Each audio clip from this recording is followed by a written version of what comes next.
hijo de Sarah y Benjamin Peirce, profesor de astronomía y matemáticas en Harvard. Aunque se graduó en química en la Universidad de Harvard, nunca logró tener una posición académica permanente a causa de su difícil personalidad, tal vez maníaco-depresiva, y del escándalo que rodeó a su segundo matrimonio después de divorciarse de su primera mujer, Melusina Fay. Desarrolló su carrera profesional como científico en la United States Coast Survey, trabajando especialmente en astronomía, en geodesia y en medidas pendulares. Desde 1879 hasta 1884 fue profesor de lógica a tiempo parcial en la Universidad Johns Hopkins.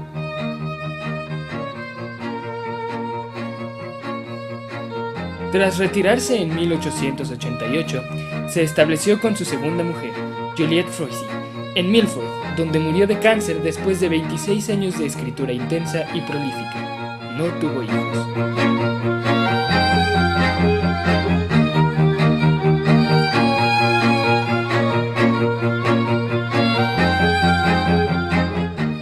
Peirce publicó 2 libros, Photometric Researches y Studies in Logic, y un gran número de artículos en revistas de diferentes áreas. Sus manuscritos, una gran parte de ellos sin publicar, ocupan cerca de 100.000 páginas. Entre 1931 y 1958 se ordenó temáticamente una selección de escritos y se publicó en 8 volúmenes con el nombre de Collected Papers of Charles Sanders Peirce. Desde 1982 se han publicado además algunos volúmenes de A Chronological Edition, que aspira a alcanzar 30 volúmenes.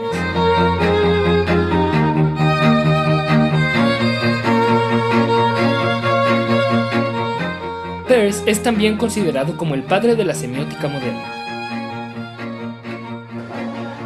Peirce es, sin lugar a dudas, la mente más brillante y compleja que ha dado los Estados Unidos. Es un filósofo fuera de serie en el sentido de que para poderlo comprender en su cabalidad tendría uno que pasar toda la vida estudiándolo. Hay que tomar en cuenta que Peirce es un muy buen lector de Hegel, es un gran lector de los fenomenólogos y es el creador del pragmatismo junto con John Locke. Entonces, bueno, sus aportaciones son diversas y variadas.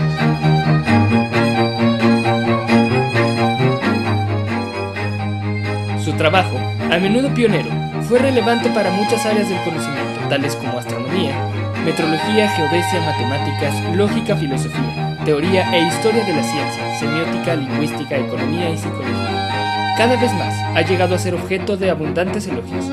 Popper lo ve como uno de los filósofos más grandes de todos los tiempos. Por lo tanto, no es sorprendente que su trabajo y sus ideas acerca de muchas cuestiones hayan sido objeto de renovado interés, no solo por sus inteligentes anticipaciones a los desarrollos científicos, sino sobre todo porque muestra efectivamente cómo volver a asumir la responsabilidad filosófica de la que abdicó gran parte de la filosofía del siglo XX.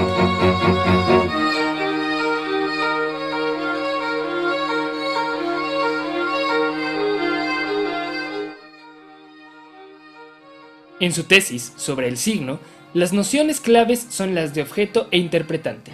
El primero corresponde a un referente ambiental o social, cosa o hecho que se da en el mundo y que puede ser percibida por un organismo, animal o humano, o puede ser pensada por él. El segundo constituye una contribución fundamental de Peirce y está ligado a la máxima pragmática. En la práctica, y particularmente en la semiótica de la comunicación, el interpretante puede verse como el efecto o consecuencia del signo, es decir, de la acción o emisión comunicativa, lo que equivale a centrarlo en un cambio o respuesta mental que, para el observador humano, se manifestará como cambio o respuesta conductual. Así, en la esgrima, el interpretante de una estocada a fondo sería la parada del contrincante.